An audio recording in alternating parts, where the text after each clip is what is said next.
Exactly, especially around the world. I mean, can you imagine having done this about 20 years ago, even 30 No, years ago? no, no, not at all. It's just it doesn't. To be honest, it doesn't even seem possible. Like the advances are just. Yeah. So let's see. I haven't seen any notification come up to make sure that we are fully live and all is good, but I am going to trust the internet and the Facebooks and yeah. Oh, there we go. There we go. And we have sound. Good. So, how are you doing, Martin? I'm good, thank you. How are you? I'm fantastic. I thought you might be. Yeah. All right. So, of course, I just lost my notes. There we go. So, hello, everybody. We figured that in the absence of, while bars are open and such, we're not supposed to be playing music at bars, etc. So we can't do something live wherever we happen to be in the world. So we figured we would bring it to you over the internet.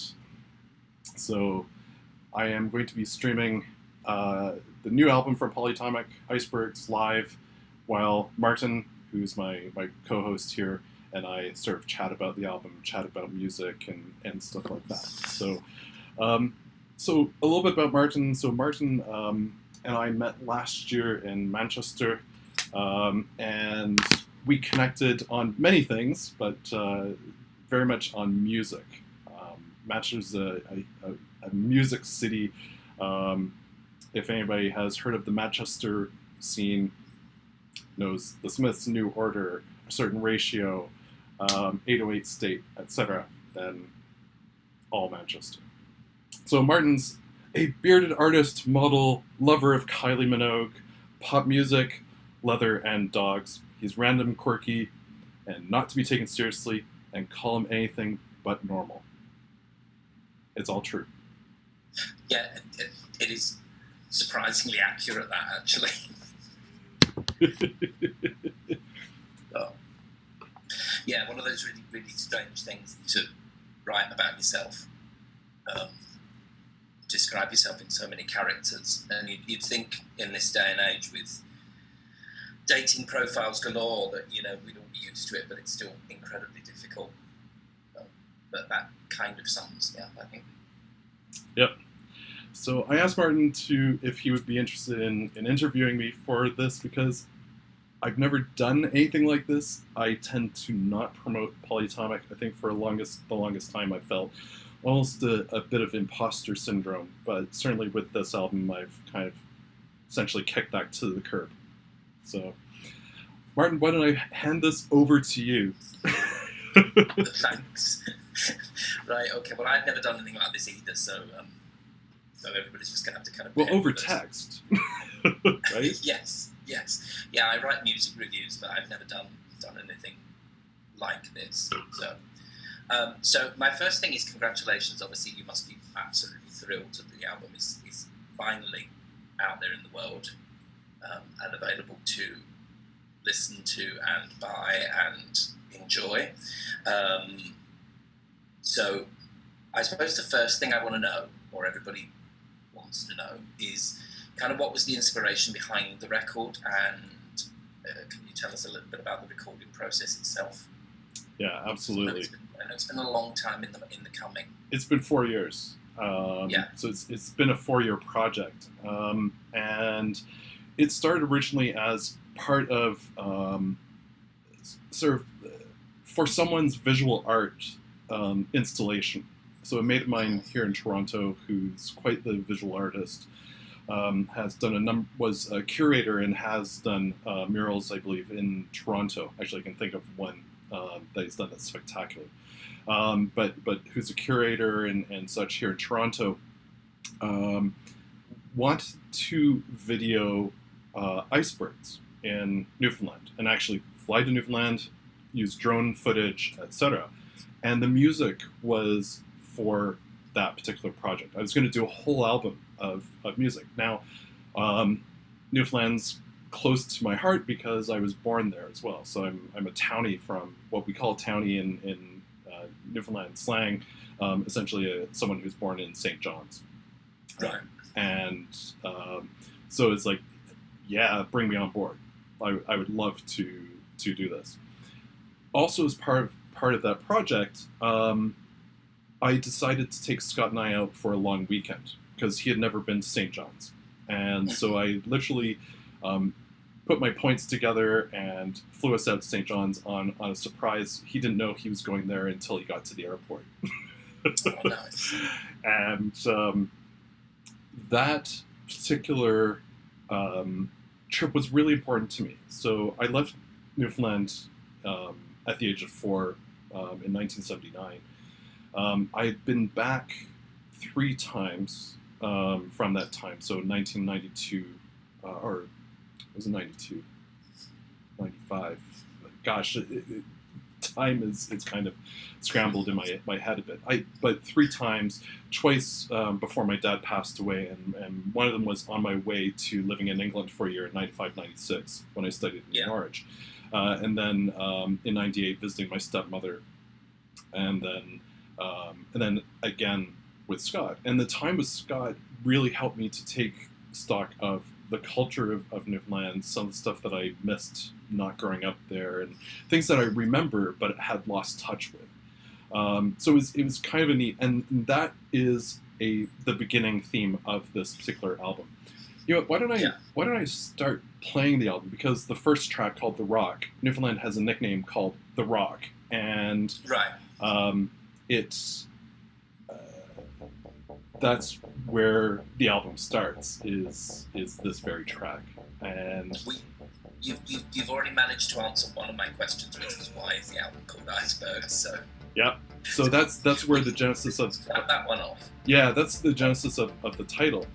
And the artwork obviously is an iceberg. So Steve Curtis from his design house put this together. It's an iceberg, and it's a heart, essentially a heart encased in an iceberg, and it's melting. Right. Cool. I'm gonna stop before I answer more of your questions already.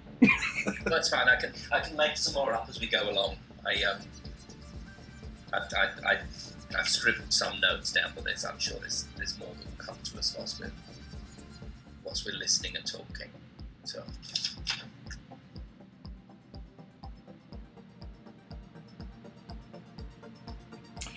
The other aspect of the album, I'm going to talk a little bit more about the album as well. What we wanted to do was we wanted to create 2 versions of the album.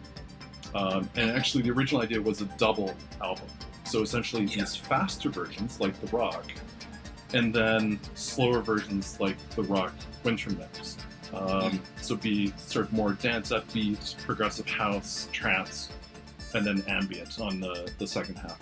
It didn't turn out that way, but I've got certainly the album itself is broken into 2 parts. Definitely the dancer stuff for the first 8 tracks, and then the last 3 are more ambient. Yeah, I must admit I was listening to it this morning, and it's a definite. There's very much a journey from the start of the album through to the end, which I think is really cool. And it works really well in so much as that you start off, it then builds up to this kind of peak, and then you're almost kind of like at sort of 3 o'clock in the morning and filling out. Was that an intentional thing, or did it just kind of happen? A bit of both. I like being able to tell a story. I think the concept of an album is important. I mean, yeah, people are like, oh, singles, but what I think people are missing these days is that someone puts together and curates an album, and they're putting thought into the order in which the tracks are put in. At least I certainly have been. And yeah, so also, yeah, the concept of you don't want that first track on the album to be really hard hitting and like the crescendo, right? Yeah. You want to build it up and then bam in the middle, and then sort of chill. At least that's certainly an approach that I try to take. Yeah, well, as I say, I think it works really well. I mean, like, the majority of the music that I listen to is played by a shuffle. So it's been a real change to just kind of sit and play the album from start to finish in its entirety. Really well. I mean, and as you know, I've been listening to it for about kind of like a week or so now, and yeah, I'm absolutely thrilled for you that it's out there and it's like that everybody gets the chance to hear it. So. Now here's a question for you.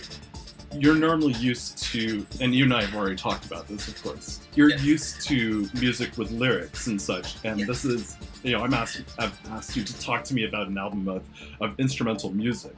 No words.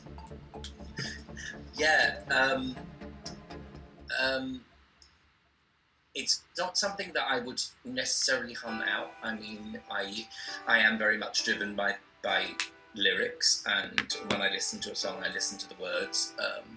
And whilst the music resonates, it's the words that I focus on. So to hear an album that's entirely instrumental was,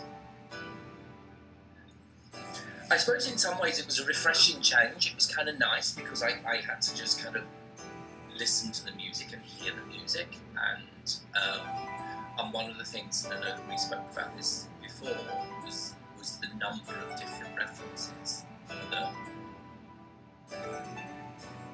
I heard that aren't necessarily, they're not necessarily things that you've consciously done or things that you've consciously put in.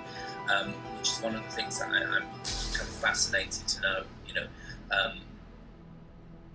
who your inspiration is and who's kind of shaped your musical tastes in so much as that who's been a direct influence on you making this record. I'm that old, I still call them records, so they'll always be records to me. Yeah. I think it's because I heard, there's a number of different artists that, off the top of my head, there's Robert Miles, Josh Wink, Pet Shop Boys, Faithless. There's bits of that, and there's specific parts of different songs that make me think, oh God, that reminds me of such and such. Not in a new copied way, just in a kind of, it takes me back to a place. I think I spoke to you previously about the track that really made me think of Josh Wink and transported me back to the mid 1990s and a very sweaty nightclub in Lanzarote. So those I think those things are kind of really interesting in as much as like where the inspiration has come from and who's shaped your music.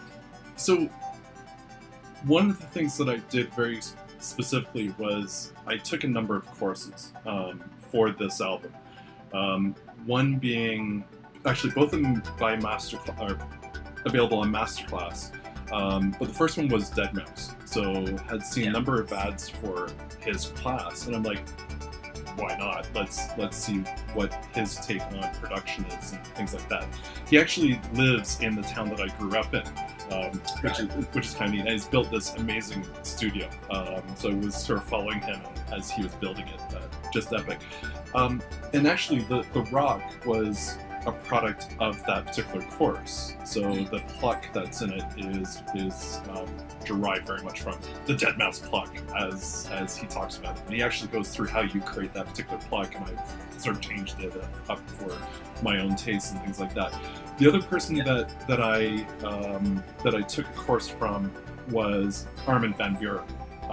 So the Dutch producer, he has an absolute amazing masterclass. They're two very different people, but with different takes. So where Deadmau5 is like, yeah, I just write. There's no meaning behind my tracks. I just write. Where Armin van Buuren, if you listen to his stuff, it's very full of heart, and that resonates with me. Especially his lyrics. And over the past year, I was listening a huge amount to Armin while I was traveling through Europe. Other people, BT, So I've been, he's one of the godfathers of trance, and such from the 90s. And I had a chance to meet him, and it's one of the reasons why I'm wearing this Electronic Opus t-shirt, is I met him during the Electronic Opus concert a few years ago that I had donated towards his Kickstarter to make that happen. And he has been building an online community and sharing a whole bunch of the tools and the ways he produces and things. And actually, he's developing a course that I will be taking. And so those are the three that I've been focusing on. Certainly over the years, I mean, of music and such that I've listened to, you've hit the nail on the head. So Pet Shop Boys, Chris Lowe is an idol of mine. How he presents himself and how he's like, almost looks like he's not playing, but he actually is. And other people, Jean-Michel Jarre.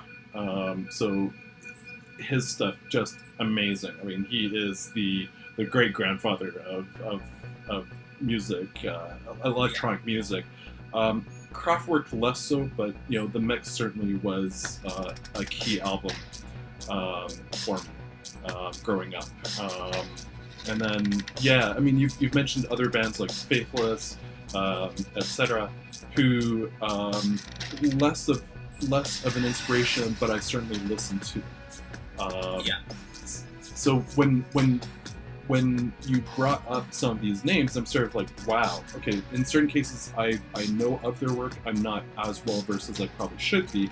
Other people I'm like, okay, that's a huge compliment. And actually one artist that I am connected with in terms of chatting with and such, when I shared with him Trashfire, he said, this is very Utah Saints. It's awesome. And I'm like, I mean, I adore Utah Saints. But they weren't even in my mind when I was writing that particular track. What we're dealing with COVID was on the forefront of my mind, and what's happening to the world. Specifically, that was Trashfire, which is coming up in a few tracks. So. That's one of the things I was going to say to you. Actually, I know that some of this album has been written and produced during the current situation, and obviously as a music lover, it's kind of, I'm hugely thankful to artists for continuing to produce music and put stuff out there and to continue releasing stuff, under very difficult circumstances. So were you aware of the importance of continuing to make this, to push forward and to get it out there whilst the world is in such a crisis? It was, for me as a producer and for writing, it was the perfect opportunity. So it was sort of like, hey, you're at home, you're not necessarily, you've got work things, but you're not being distracted by travel. Like, I mean, my work routine was very much, and you sort of saw this. I'd work Monday to Thursday, sometimes travel that night, and then have to get up early to work on a Friday. Or I'd work till about noon Friday, get on a train, go somewhere, and try and do calls at the same time. And there was, and then of course on the weekends I'm going out, I'm seeing people and touring and such, and making travel bear videos that I wasn't working on my music. Now, there are a few cases where going up to Newcastle and to Manchester, I had time to spend a little bit of time on my laptop writing some music. And even in some of the cases, time in the hotels during the week, I'd have a little bit of time to write, and that's where some of the tracks did come from. My last album, I spent writing while on the road, a significant amount of it. So a good half the album was written on planes. And in fact, one track, I pretty much completed the whole thing on a flight from Vancouver to Toronto. So I'm used to being able to use a laptop, use soft synths to build up a track and stuff like that.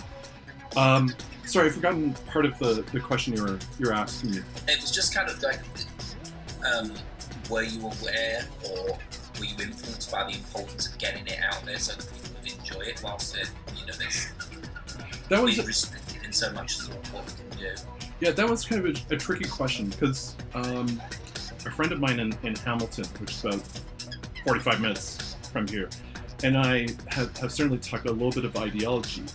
Right now, there are a whole bunch of artists out there that aren't working, that aren't getting income because they're not able to play gigs. They're not necessarily able to sell their wares at a concert and stuff like that. So there was certainly a part of me that's like, okay, do I release this? I have a day job. I don't need the income. Quite honestly, this is a hobby for me. People either like the music and such, or they, and that's funny, that's my mother-in-law calling. I'm sorry, I can't take the call right now. Please leave a message and Scott will call you back. Shout out to Betty. All right. So I wanted to get the album done. I also wanted to get out there because I do think people need music. Music is so important. It's emotional, etc. And I really did want to get this out there. I don't need the income from it. And one of the things I am looking at is certainly for the month of August. I wanted to announce this here, but I will have to announce it later, is that I do want to take the profits for certainly the month of August, see where we're at in September, and donate it to appropriate causes. I need to figure out what those are. I do know, so artists like BT and Peaches and Native Instruments have come together and created a sound pack called Community Drive. And I think that's kind of a brilliant thing to help artists. But there's so many different groups that are affected by things going on in the world. There's COVID, there's the BLM aspect of sort of the protests and getting, working towards racial equality and making changes there. And then there's art. So it's figuring out, okay, who am I going to support, etc. Because I think they're all important. But also the album is, the longer you sit on it, the longer it's not going to get out there. Yeah, I get that. So thinking to, obviously there's been some really spectacular music released this year. So aside from your own album, what would be your favourite music that's been released so far this year? This year from other people. It's funny. It's been difficult because I've been sort of focused. I've been so heads down on the album for a period of time. I kind of sequester myself away in what I call the solarium here. So it's my office, it's my makerspace, and it's my studio. So I'd finish work and I'd start working on the album. So I haven't always had a lot of time to listen to new music. So obviously. And I'm not dropping her name because you happen to be interviewing me, but the new Kylie, I am ecstatic about Disco and her latest single. What I can tell you is what's been on sort of replay on my album, my list. So Tough Cubs, Disco Cop. So I started following him courtesy of Andrew, especially because of the remix of the BBC News theme he did. That's epic. I adore that. And actually, he was that specific track was the inspiration for a track that was supposed to be on Icebergs, but ended up being cut at the last minute because I didn't want to deal with royalty payments. So I did a cover of Pet Shop Boys' Comrades from Battleship Potemkin. And it is available on SoundCloud. So I'm on SoundCloud as Polyatomic. It's there. It's epic. Nowhere near the type of track that he did with the BBC News theme, but it did go into sort of a progressive house, acid house type feel. So, because I suppose I always have music around me anyway, but I think this situation, and I've been working from home since it started, so the difference between working from home and working in an office is that obviously I can have music on in the background, so and whilst I historically stick to kind of what I know and the artists I know and the work that they've done, I quickly found that I'd kind of run out of stuff to listen to. So I've been really thankful for the fact that there's been a lot of, you know, really strong music out there, and some really good stuff, and it's been really interesting actually to just kind of to talk to different people and to take recommendations and stuff, and some of the stuff that people have suggested I listen to. It's like I think I did a Facebook post and asked for suggestions, and I was inundated, and over the next 2 days I listened to everything. Some of it I loved, some of it I didn't. So, but yeah. So no, I think it's one of those things. I think it's great that people are still putting music out there in the midst of all this. And I think, like I said 2 weeks ago, you know, Kylie's coming to rescue us all with disco, which I couldn't be happier about. So, so going back to your album. And this is one thing that really fascinates me. Obviously, with it being completely instrumental, you don't have any lyrics to use for inspiration for song titles. So how do you come up with the names of the songs? And because like, you know, you can, if a song has a chorus and it's got a hook or whatever, it's like there you go. That's the title. I know in the past when I've painted, you know, people will say to me, where did the name for the title of the piece come from? And sometimes it could just be that a picture would just kind of speak to me, and other times it would be something I'd been listening to whilst I was painting. And it can be as stupid as kind of what I was drinking. So I'm really intrigued by kind of knowing, because I mean, obviously you read the track list of the album, and there's all very different titles, and it's like, okay, so how did that piece of music become called that? So let's actually talk about the current track. So, Better to Love. This is my favourite. This is I think in my notes I've scribbled the word banger next to this one. Yeah, I adore this track, and it's one of the. I mean, it has lyrics. They're not on this version. It will hopefully be on the single version, but I'm actually quite afraid to sing them because I don't think I'll do the song justice. Where this song came from was being at Pre-Hibernation, put on by Manders. And of course, Andrew, DJ Moody Bear, was DJing Neon, the party. And this was a weekend that I wasn't actually specifically going to Manchester for Pre-Hibernation. Manchester was my base to go to Chester and Liverpool to see the Keith Haring exhibit. And of course, you're wearing a Keith Haring t-shirt. And of course, I mean, I can't not go and dance in Manchester. It's got such an amazing club scene, and I can't not go and not experience Andrew's DJ. And Neon that night blew me away.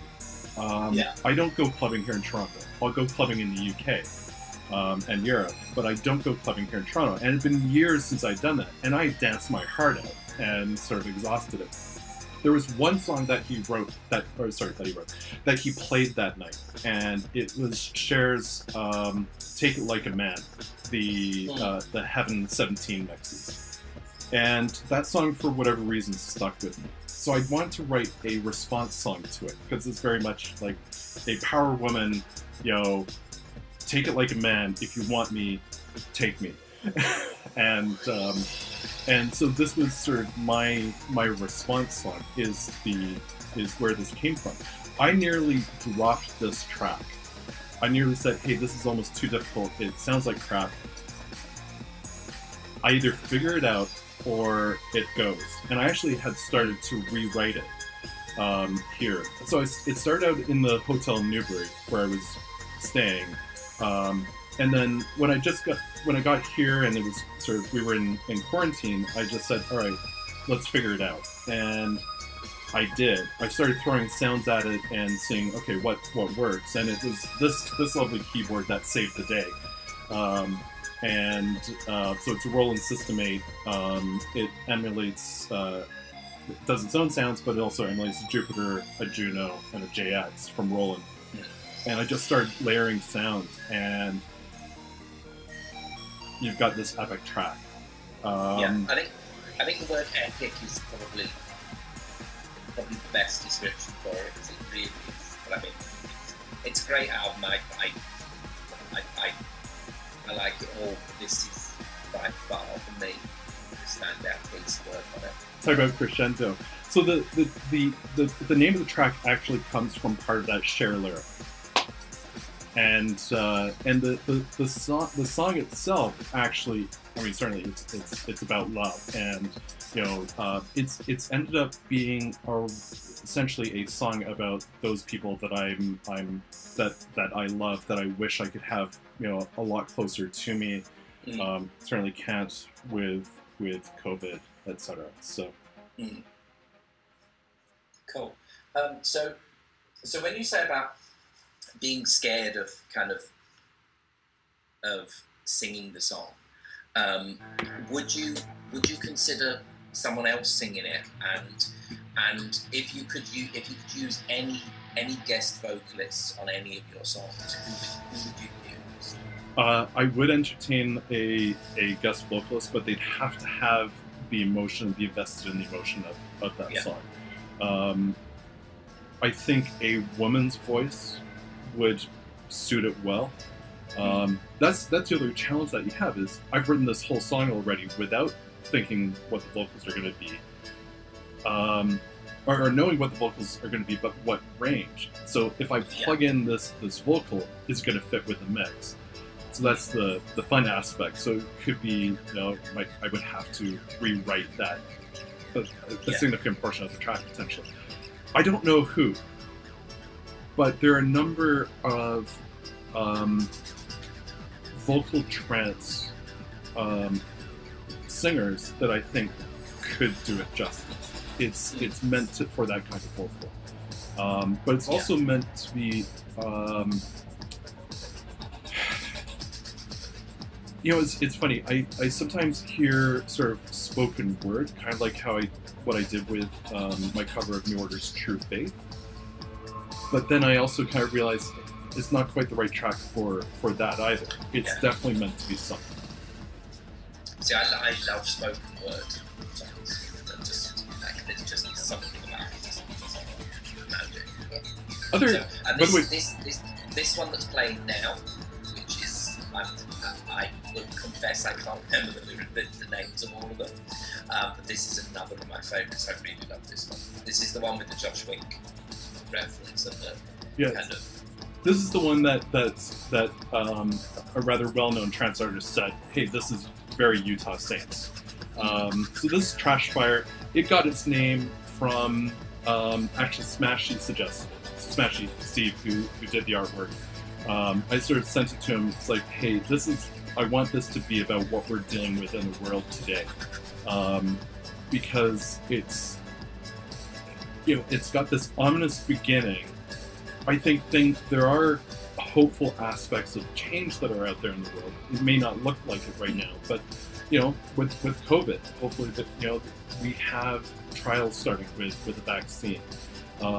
I do certainly hope for better equality in the world, and those are good. That's a huge effort that everybody in the world is going to have to take, right?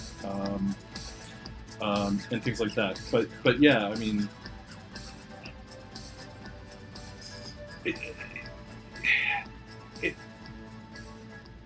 sometimes there's a far-fetched extrapolation for sure with a track. I mean, Trash Fire is almost too upbeat in some respects. But it's one of those. It kind of builds to this big kind of happy thing, which I think certainly dance music I've always found that to be kind of the case. It's always been kind of really uplifting, and this big kind of hand in the air kind of moment, and as I say, it's took me back to clubbing hedonistic days back in the 1990s when I was well, Yeah. younger than I am now, let's put it that way, and capable of staying up dancing all night, although I still do occasionally. But yeah, so... technology-wise, this album, this particular track, I actually wanted to use to learn a particular new piece of hardware that I got, which was the Korg Wave State synthesizer, which is essentially a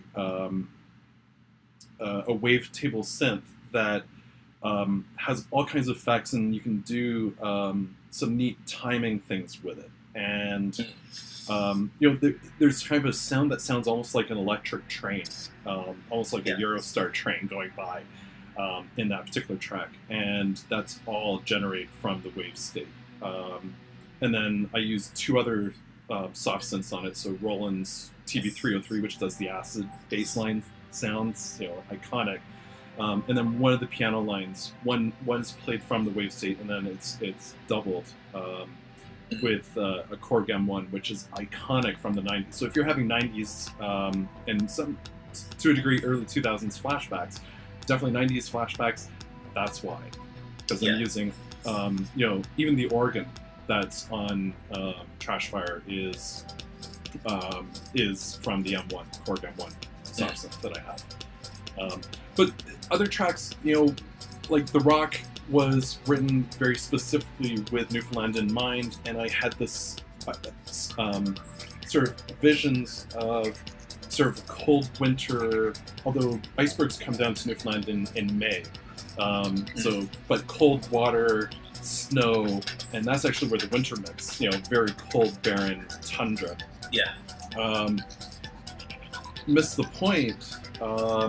So the liner, you won't see the liner notes unless I post them up, which I've got on Bandcamp, but I have it here. Missed the point is this really weird sort of like track that's everything everywhere, right? Lots of acid sounds in it, and to me it's actually about a friend's drug use, who I'm no longer in contact with. And it's almost an exploration of what's going on in your brain, etc. And that particular song, again, it's another Smashy and I talking about, hey, this is the theme of the song, etc. And he's like, yeah, missed the point, because he's completely missed every point that you've made in trying to support him. And he's essentially gone off and yeah. You're now the problem. So, but yeah, a song like "Happy to Be Home," which actually it was the first track of actually written. It was written just as I came out with Terminal, and it was about I'm finishing up 7 years of heavy travel to the West Coast, Portland, Oregon. Plus spending time in Manila for work, in Uruguay, Chicago, and a few other places around the world. And it was sort of like this celebratory track of, I'm home, and I'm happy to be here. And it's meant to be taken as a happy song. And I released it on one version of Terminal, mainly because I was having some problems getting Terminal uploaded to iTunes and a few other stores because of the album title Terminaru, which was sort of Japanese for Terminal. But finally, when I re-released it a few weeks ago, I put it on there. The version that's on Icebergs, it's pretty much the same track, except this one's the remastered version. Yeah. Cool. So obviously, you have an incredible passion for kind of dance music and electronica and stuff. But aside from that, what music gets you fired up? I am stuck in my ways. I fully admit that. So stuck in the 80s, stuck in the 90s, dance, anything out of the UK and Europe in general gets me. I've recently come out as a huge Garth Brooks fan. anybody who's known me here, like close to me, knows that I'm a huge Garth Brooks fan. But normally, like more recently, with some of the online karaoke things that I've been doing and exploring to help learn how to sing and stuff like that. So again, shout out to the Kamikaze Karaoke guys on Saturday for that, and a special shout out to Andrew again for karaoke, both when we were able to at the REM plus the online. It's been neat exploring my voice again and figuring out where does it fit. So I'm kind of stuck that way. So I've been sort of reliant on other people to sort of introduce me to things, and that's what I love about music culture and having discussions with you, with Andrew, with others. I don't have a lot of people here in Canada that I connect with on music for whatever reason. I don't know why. It seems to be. Although, Burke, who's been staying with us through quarantine and such, has inspired me on a few things. Smashy has as well. It does sometimes take me a lot to get me out of my comfort zone musically. Certainly some classical stuff I listen to. I adore strings. I'm a huge strings guy. And I remember, Scott used to sing in a choir, and we went to a concert, and like in this beautiful concert hall in North York, which is part of Toronto, and I melted when I heard the proper real live strings, and even with electronic opus, I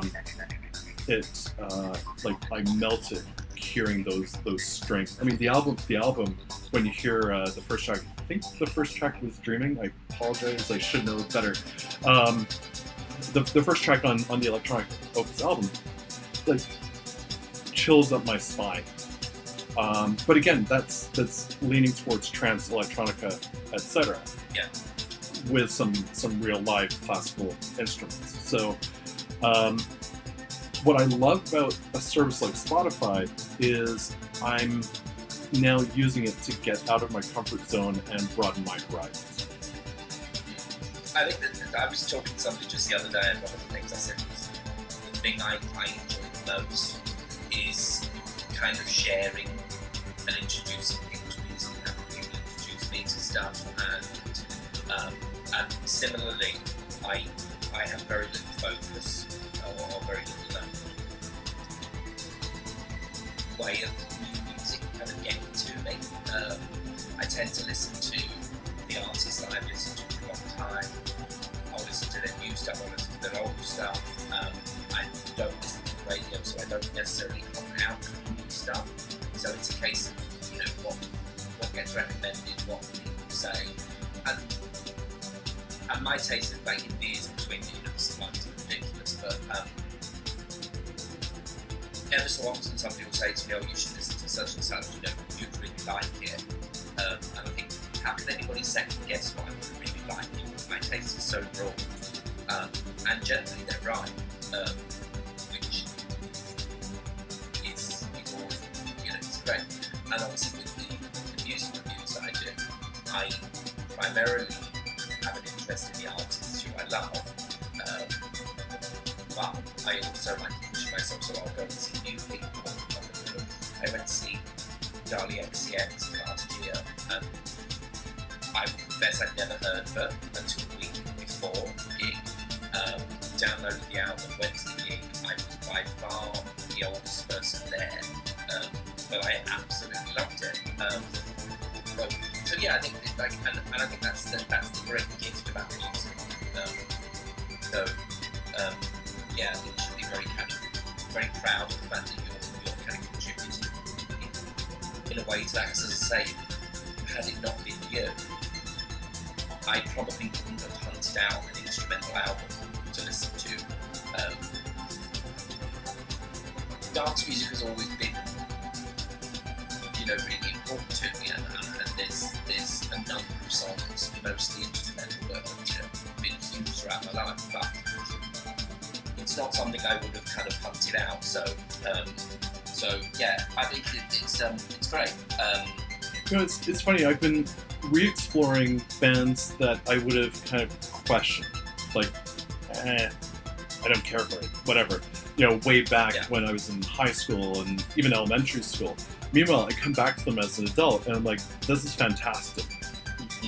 Why was my younger self judgmental, what have you, about what I'm listening to? Because, let's say Slash's guitar playing is amazing on this. Like, that is, there's something to learn musically from other genres, rock, classical, hip-hop, etc.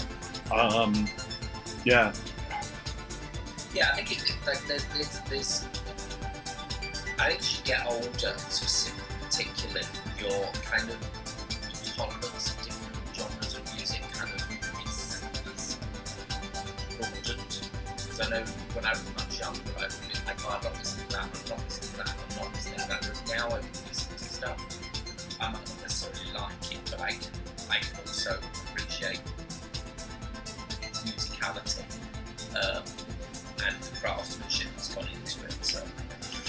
So from those people that have heard the album thus far,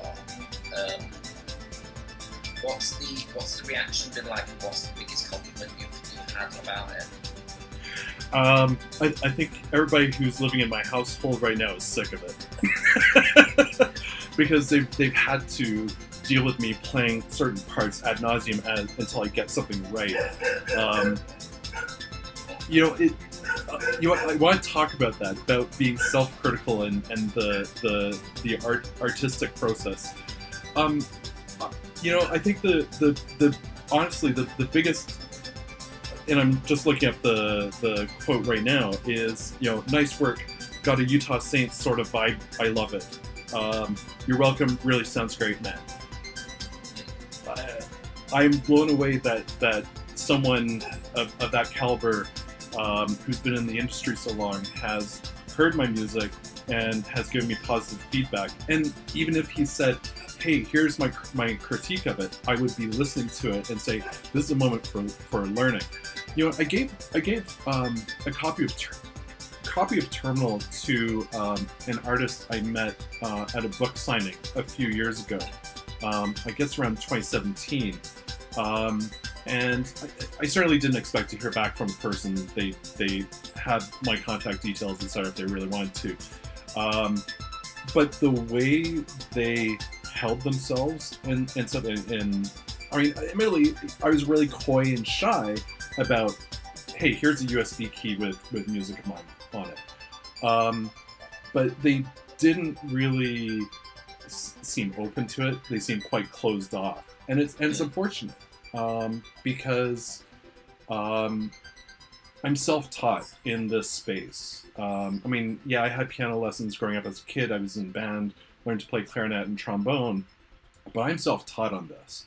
So, and I'm sort of at the point where I'm hungry to learn even more, and I'm using a lot of YouTube videos, etc. But it's building community. How do you build community? And as I kind of said earlier, the imposter syndrome that you sort of deal with, because you're trying to find your feet, you're trying to build confidence. You know that some of the stuff I've written is horrible crap. It certainly is, especially in the early days. But you have to start somewhere. Everybody does. I mean, there's even the biggest artists that you can think of. You go back to their really early stuff, and it's like, yeah, okay, this isn't great. So there's a progression. There's a huge progression between Solarium, Terminal, and Icebergs. And in fact, with Terminal, you can hear it. It's like the first half is to me is mediocre. It's not bad, but it's mediocre. Then the second half, I always go to that second half, starting with Altitude, because that's when things start really sort of clicking for me in the space that I wanted to go. And Terminal is really my first full album of completely new works. It's a lot more cohesive in sound. Sonically, there's definitely a theme. But I think if you don't grow as an artist and there isn't a progression, then I don't think there's a point. You know, you I mean, there have been, you know, artists who produce like one piece of work and that's their body of work and that's it. But I think the majority of people do kind of like build up and kind of reach their imperial phase. So I'm going to ask you a really horrible question now. So much as that, you know, can a mother ever pick a favourite child? So thinking specifically about this album and as it stands, what is your favourite track on the album? I think it's a toss-up between Better to Love and Trash Fire. Better Love because it is so personal. It is a very personal track to me. The themes, you've seen the lyrics. You're the only other person who's seen the lyrics to it. And then Trash Fire just because of how it turned out and yeah. Let's talk a little bit about self-criticality and stuff like that, because I think it's an important topic, work-wise, like in terms of my actual career as a consultant implementing ERP systems. I used to be hugely critical, like absolutely afraid of misstepping, making mistakes, and things like that. And like I remember my first implementation. I hope even if my former boss is listening to this, you know, that's fine. You know, I wanted to hide under a table that first time I ever went through a go live because there were mistakes I made, and like I just wanted to die. And you know, if you're part of the fix, you know, you absolve yourself, right, to a degree, unless it's so absolutely so horrible that you know there's no turning back. But when it comes to writing, I think writing music helps me to offset being self-critical at works. I'm no longer as self-critical. It's like, okay, you know what, I screwed up, I own it, I will fix it. Where with this, it's like the timing's wrong, this just doesn't quite sound right, etc. And again, it's all about being like, I don't know, there's something cathartic about going through that particular process for me, that you want it to be absolutely right, as close to perfect as I want it as an artist. I can go through and I could list off every single mistake that I've made on every track. I'm not going to, because I've kind of let it go, and you know, nobody will hear it. Nobody's going to pick up on it unless you are so in tune with the track and how it's written and stuff like that, or just happen to have that ear.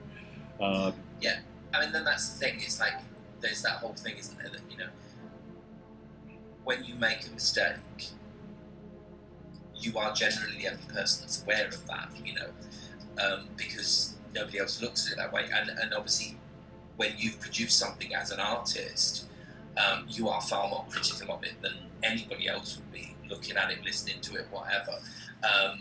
Yeah, I get that, because it's one of the things when I paint. It's like, because I paint abstract, and to a lot of people it would probably appear, you know, a big kind of colourful mess on a canvas.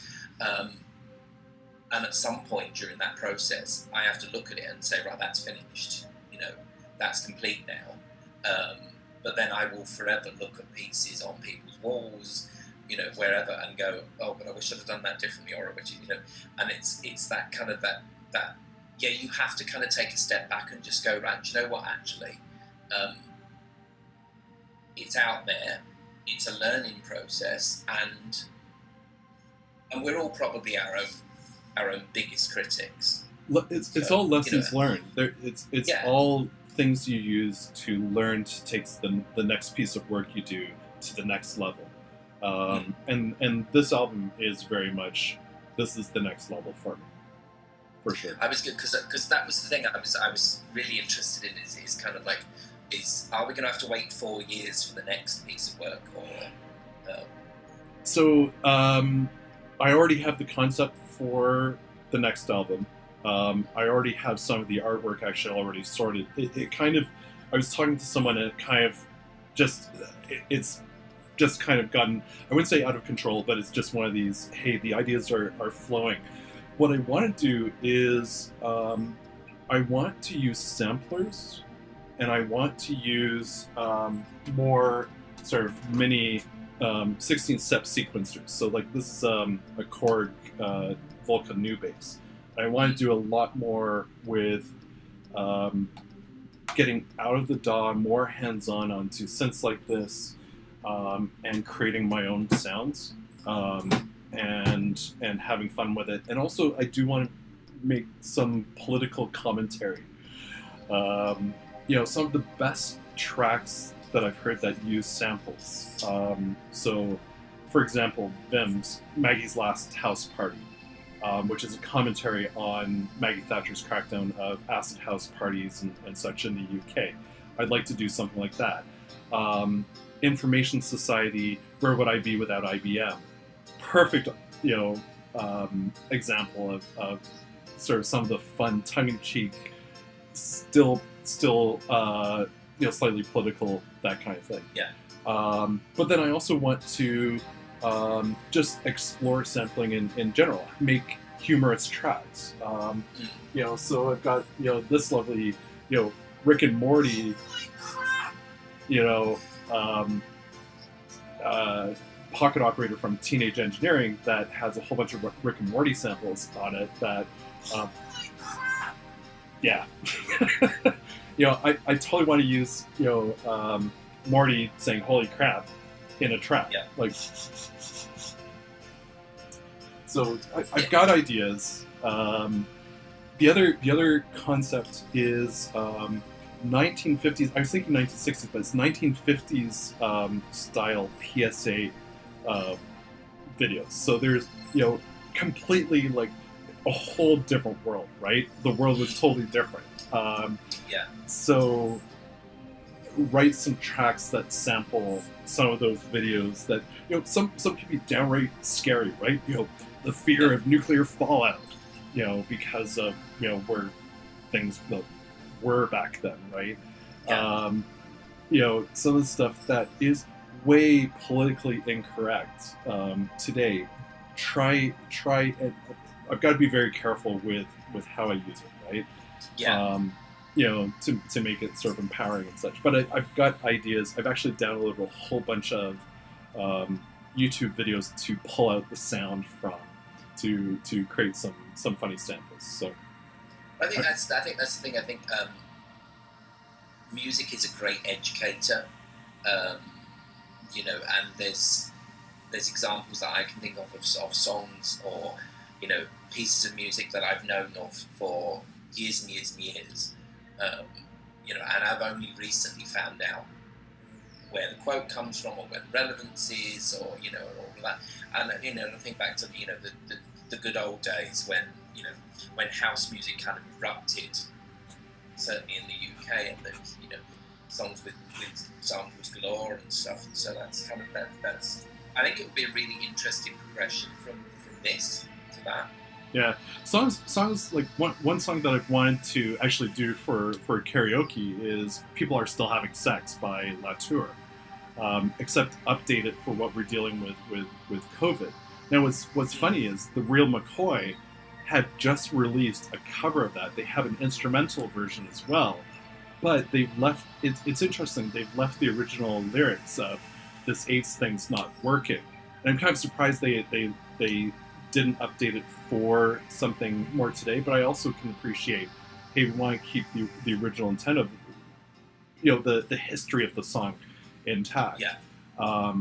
But yeah, so and actually that's interesting because the my version of True Faith actually came out of Latour's People Are Still Having Sex, which was a very impactful song for me growing up. Doing being involved with sort of safe sex education and HIV awareness, certainly in going back as far as high school, and the work I've done, sort of volunteer work I've done here in Toronto. So So let me just consult my notes. Anything I've missed.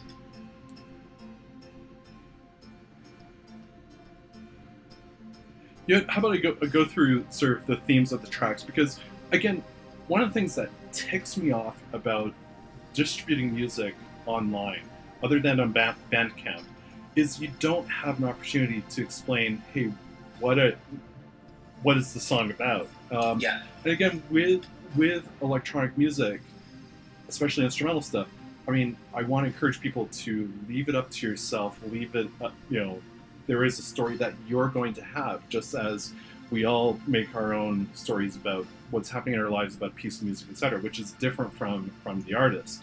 But the rock certainly about Newfoundland and the escapes of a drone flying over across the Atlantic Ocean and getting videos of icebergs. Flankers and Embers sounds like an upbeat song, but it's actually kind of what I envision is sort of a fire and such. And Flankers and Embers, essentially, flankers are the little sort of sparkly bits that come off from a fire when wood's burning, right? And it's actually I had to Google that this morning. Yeah, and it's in honor. I have no idea. Yeah, it's in honor of, unfortunately, the men that were killed in Toronto in our worst case of homicide. And one of them happened to be someone I knew, who actually had helped me find a synth for my collection, which I've actually passed that on, but and ended up actually not using it. But it was a significant thing related to polyatomic. Missed the point, as I kind of talked about, was about a friend's drug use and kind of wondering what's going on in your brain. Why are you angry with me, and what's actually going on in there. Happy to Be Home is kind of a celebratory track about me getting home from a long period of travel, and I know Scott being very happy about me being home. Better to Love, it's dedicated to two men that I'm very close to, and really came from clubbing in Manchester. Again, Andrew, thank you for that and for DJing Neon. And I'm very much going to miss. I've never said this before, but I'm missing dancing and being out there. And I finally get why the dance floor is so important to people. I write dance music. I love dance music, but I've never cared for the dance floor. And I finally get it because of that night. And actually one other time of dancing at the Black Eagle in Atlanta, Georgia in 2000. To Kylie, nonetheless. I think that was when Light Years came out. Trash Fire, a lot about COVID and sort of what we're dealing with in the world, and kind of almost apocalyptic. I love the beginning of that track. Oceanics, that's another smashy special for the title. Kind of just imagine being on rough seas, or just sort of being in the North Atlantic, whether in a rainstorm or even in good weather. Is just sort of a conceptual track. The World Keeps Turning, which is sort of this really trancey. That track could have gone on for 10 minutes, longer than 10 minutes. It's 9 minutes something. And at some point, I actually said, enough's got to be enough, because it works because there's such subtle changes in the track as you go along. And it's an earworm for me. The Rock Winter Mix, again, is the ambient version of the first track. And Terra Nova is the stripped back version of Happy to Be Home, and dedicated again to Newfoundland. Then this last track, Cruising, which we're listening to, was actually a challenge track from Smashy. What he said was, you can use 4 sounds. One of those can be a drum kit, so leaving 3 actual sounds.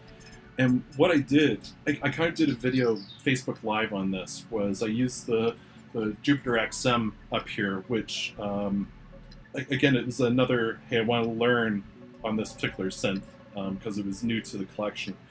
I used 3 sounds on it, recorded it. It has something called an I-arpeggiator on it. So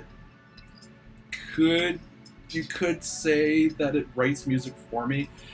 It's not quite accurate, but it can essentially write generative stuff based on how you're playing.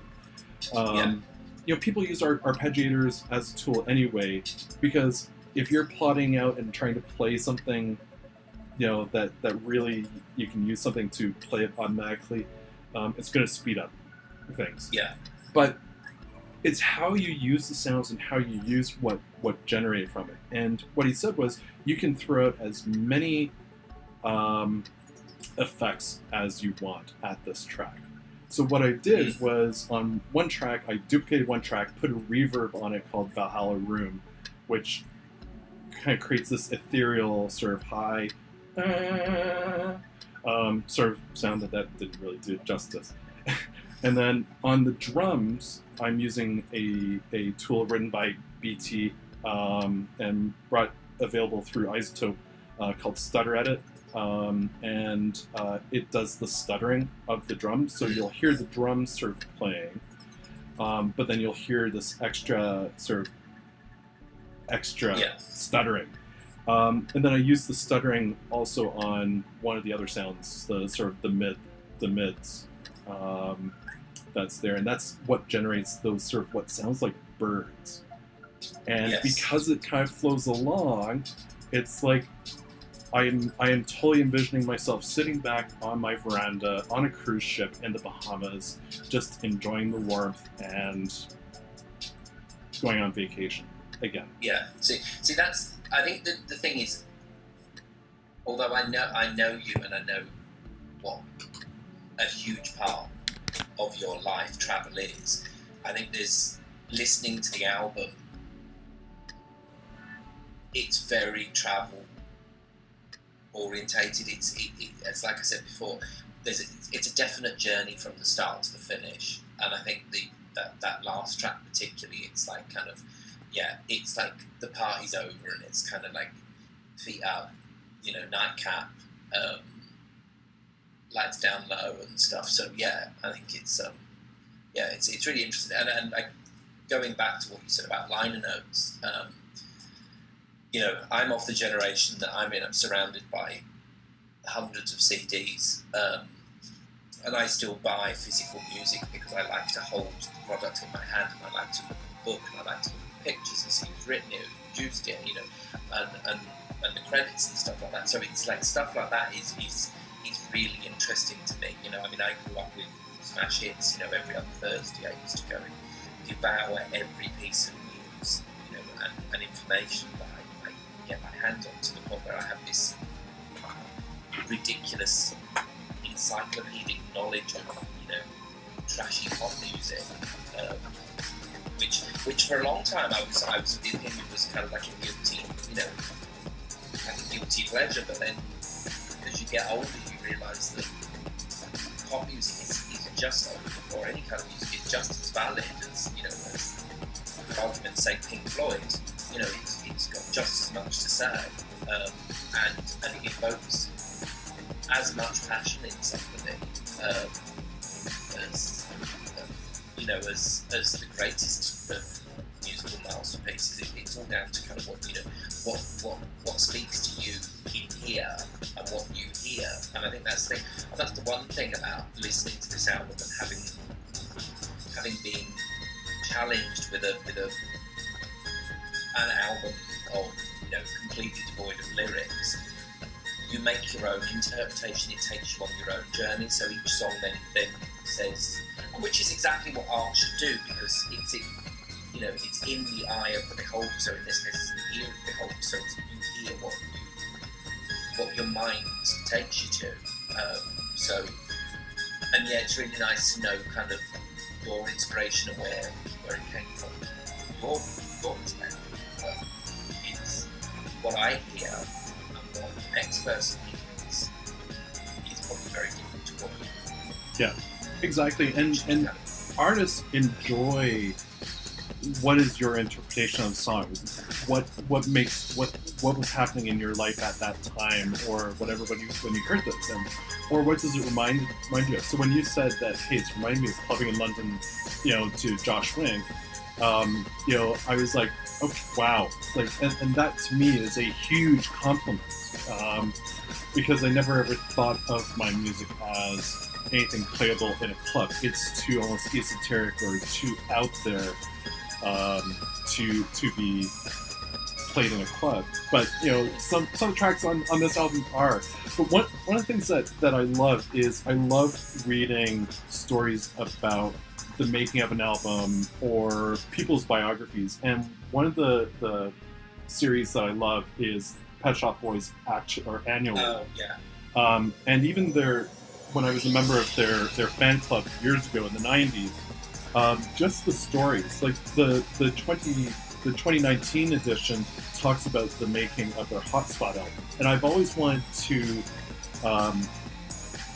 one thing I've always wanted to do with my blog for Polyatomic, which I don't keep up to date, is to blog the creation of the album. But one of the things I've done is certain people have access to my music, and you can hear over time the additions and changes and the tonality changes and things. As I share it, and I will try and get feedback from others about, okay, what do you think of this track? What, like, this isn't working, etc. Like when I wrote Terminal Nexus, that's from the Terminal album. That's got an interesting background. I'll explain it. By the way, I'm playing one of the remixes from the Better to Love single that's still pending, and then I'm going to play Comrades after. Hopefully we don't get kicked off Facebook but for it, because it may sound a little too much like, and they might shut us down, but hopefully not. I still see on my iPad that we're still connected, so that's good. Sorry.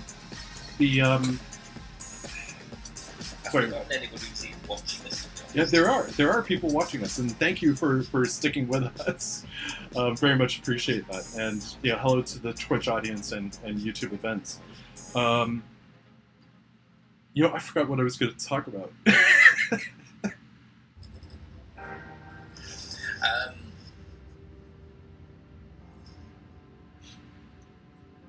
No, it's gone. We were talking about the construction of albums and people talking about Terminal Nexus. The change. Yeah. So Terminal Nexus, it's funny. It's kind of like Better to Love. I was stuck on, hey, I've got this idea. I can't take it to the next level. So I literally sat in my living room, hooked my laptop up to the television with Apple TV, sat Nico and Scott down. So Nico's one of our friends, and just started throwing sounds at it. And then something started coming and clicking, and it's like, holy crap, okay, great, what? And it just took on a life of its own, and it is what it is. The background of that particular story is Canadian artist Drake Jensen, country singer, another country singer that I adore. So one of the very few gay out country singers that we have in the country music scene. And very outspoken. Adore him for that. He and I got talking, and he was working on the Retro album. I think it was Retro. And he wanted to do a Duran Duran cover. He has this amazing cover of Beautiful Colors, which is a song about gay pride, essentially, written by Duran Duran. The problem is, Duran Duran has not released that particular track. And he wanted to release it, and his management company, or Duran Duran's management company, said, no, please don't, we want to do that in the future. And totally fair, right? We just wanted to release it because it is such a fantastic song. The lyrics are amazing in that particular track. And of course, it's with bootlegs and stuff like that. So Duran Duran, please release that song. It's epic. When I did Terminal Nexus is a dance remix of Beautiful Colors, with Drake and Ali on vocals. And Ali is this wonderful, she's got an opera she's trained in singing opera. And she does vocal trance and some other types of music. She's got this amazing angelic voice, and their version's amazing. And it was the first. It was the first remix I did. It was the first trying to put vocals to a mix, and I've been using it to learn, okay, how do I put vocals to a track, and they. So when it was all completed and submitted to Drake, there were two mixes. One was sort of a 7-inch, the other was a 12-inch. And the 12-inch, essentially, the instrumental is what's on Terminal. And we took out the vocals and just pretty much left it as is. So it is actually a ready-made song for someone to sing. The funny part is it is completely different from... it's very much a counter melody version of Beautiful Colors that nobody would know is Beautiful Colors because of the way it's written. It is a song unto itself. And that intro is just, it at the time was the most epic thing. It's still one of the most epic things I've written to date. Cool. Sorry, we've been joined by Jim. Hi, Jim. So Jim is Martin's dog. So who likes to be involved in everything. So I'm surprised he's kept out of it as long as he hasn't, to be honest. So he's usually, I think, the whole world's got kind of used to these kind of small screen conversations that we've all been having. So he does usually come and join any kind of Zoom conversation that I'm having anywhere. It's like the dog will pop up, and it's like from time to time I've done them, and I'd like, you know, if I leave the room to go to the toilet or go get a drink or something, you know, I just kind of leave the camp on Jim, and it's like, I come back and talk to the dog. So this is great. So, what I'm going to do is after Comrades, I'm going to play True Faith because it is written in a way that the Facebook censors probably will not censor it, thankfully. Yeah. So. Yeah, so I think that's everything that I'd got kind of formulated as to what I wanted to ask you. And kind of like, I think it's been a real pleasure. I mean, as you know, I've had the album for a couple of weeks now, so it's been on kind of in the background, which is how I prefer to listen to music. Like, I don't kind of sit and kind of listen, so it's been on, and it's like, you know, and the tracks have been shuffled in with all kinds of stuff on my phone and different playlists, and it comes on and there's stuff, and I think, oh, what's this? And it's like, oh no, hold on, I know this. And some of the music on there I've grown very fond of. And so, as I say, I think, you know, I raised my glass to you, sir. You've done a sterling job, and I wish you all the very best with it. And I'm glad that it's finally out there in the world for the world to enjoy. And you know, and going back to what you said about dance floors, I've always been, as much as I love going out to dance, I've always been firmly of the belief the best dance floors in the world are those in kitchens, in lounge rooms, you know, where you have to kind of kick stuff out the way. And I have very happy memories of dancing so hard that all the pile came off my rug, and the following morning I had, like, in my black jeans, the bottom of them was just covered in all this stuff. And actually, you say about people not dancing to your stuff. I was only this morning dancing around the kitchen to one of your songs. So there you go. So it's done its job. So I'm humbled by that. Yeah. Thank you. But yeah, I mean,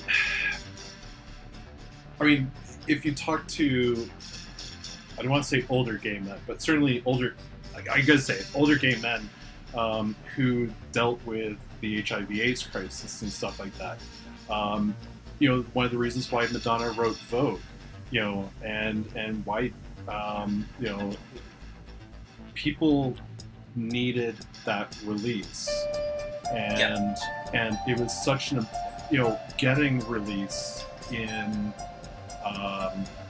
challenging times and things like that is vital. So if someone is dancing, like yourself, dancing in your kitchen or in the living room to music, by all means, like, have at it. Please do use it as release. One of my favourite lyrics of all time has to be "Only when I'm dancing can I feel this free," because they're just from hearing that from It's the Groove in 1985, 1986.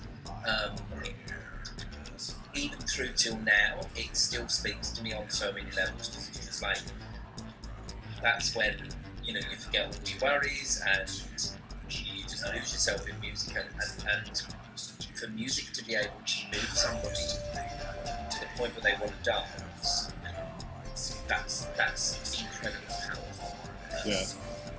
Yeah. I mean, if music makes you cry, or makes you feel joy, if it helps, be cathartic.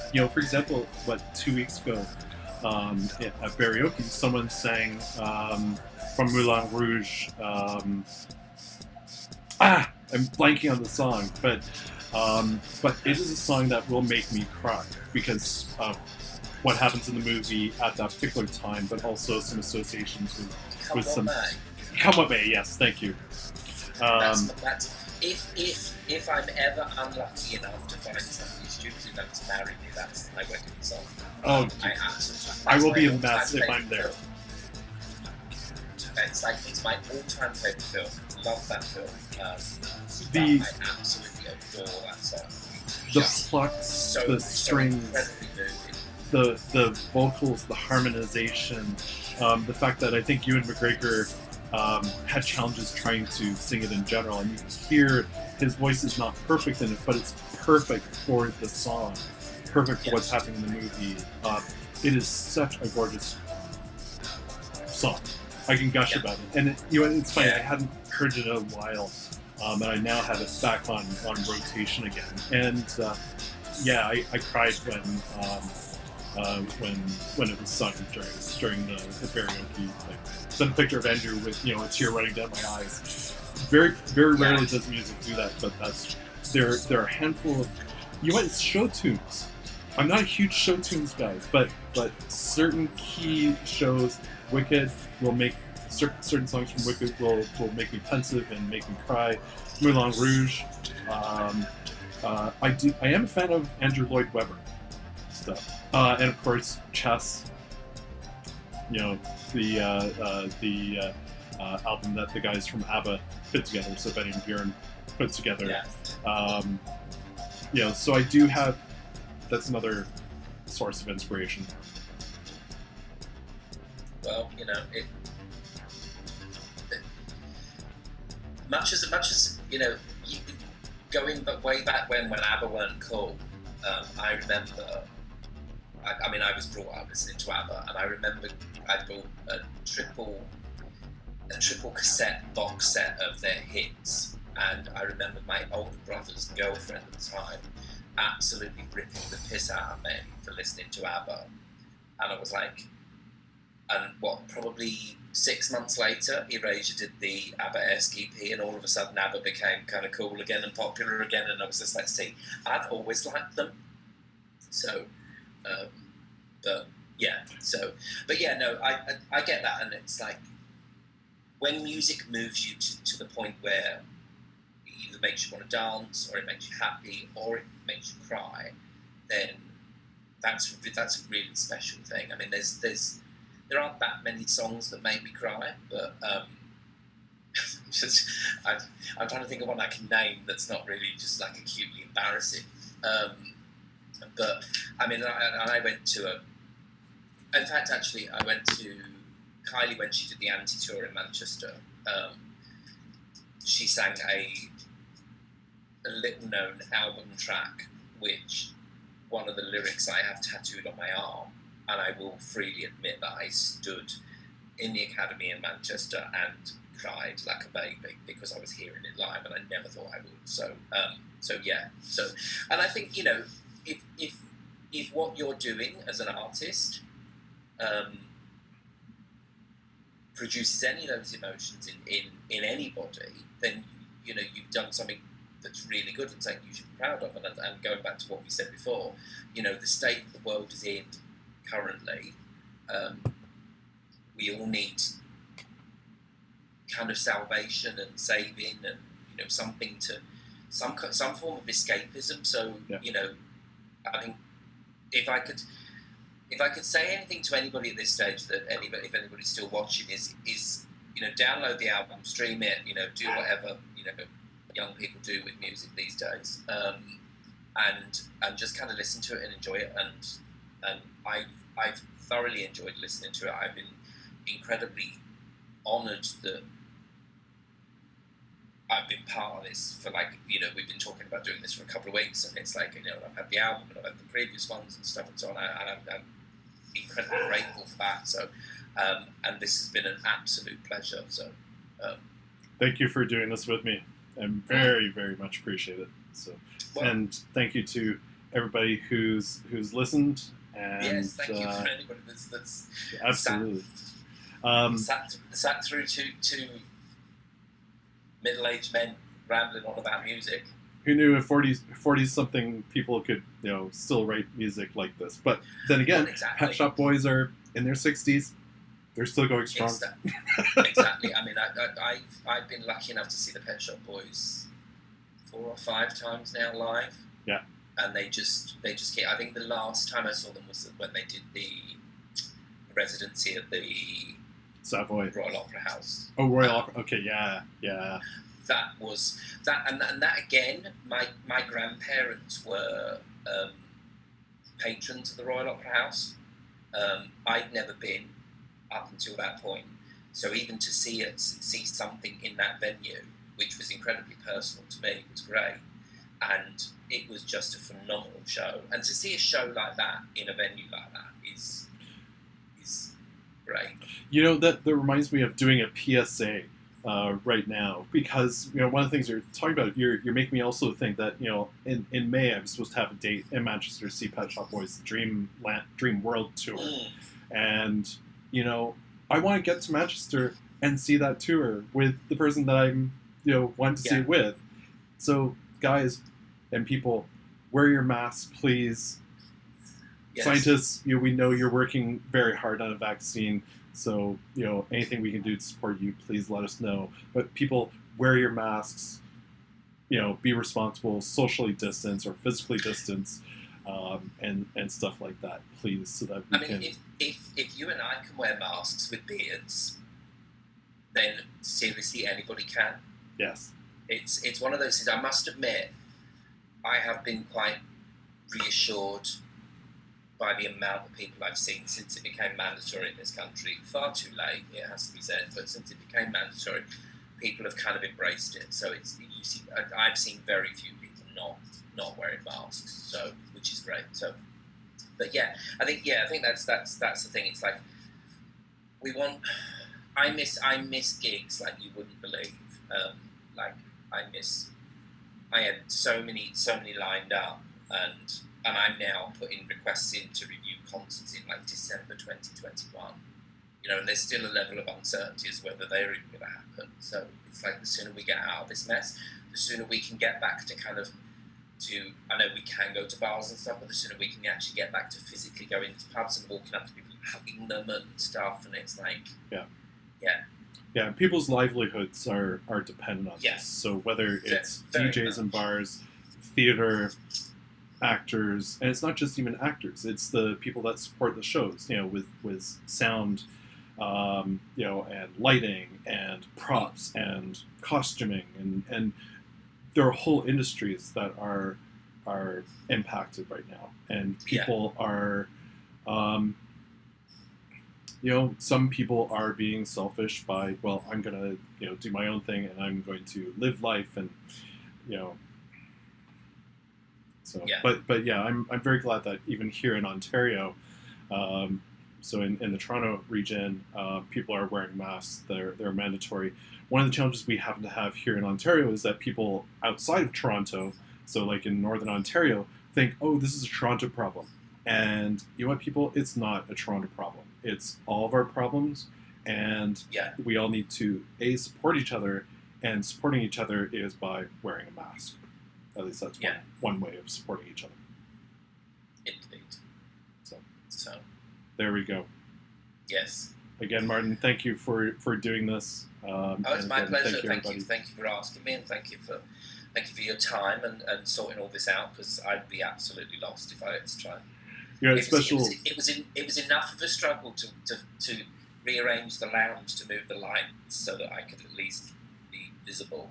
And you had a special shout out again to Andrew for helping me learn OBS, which I'm using to stream to all the various platforms and stuff like that. And without it, this would just be a shared Zoom call. And again, congratulations on the album, and here's to the next one and the next one and whatever comes of this. So download it, buy it, stream it, whatever. Go and have a dance around your kitchen. And available on YouTube, Spotify, Apple Music. It is coming to Google Play. They're just behind in approving it. Deezer. It's out there. So cool. Follow Polyatomic on Facebook, and the links are all there. And by all means, reach out to me if you have any questions or have problems streaming it or finding my albums, again, under Polyatomic. All right, over and out from here.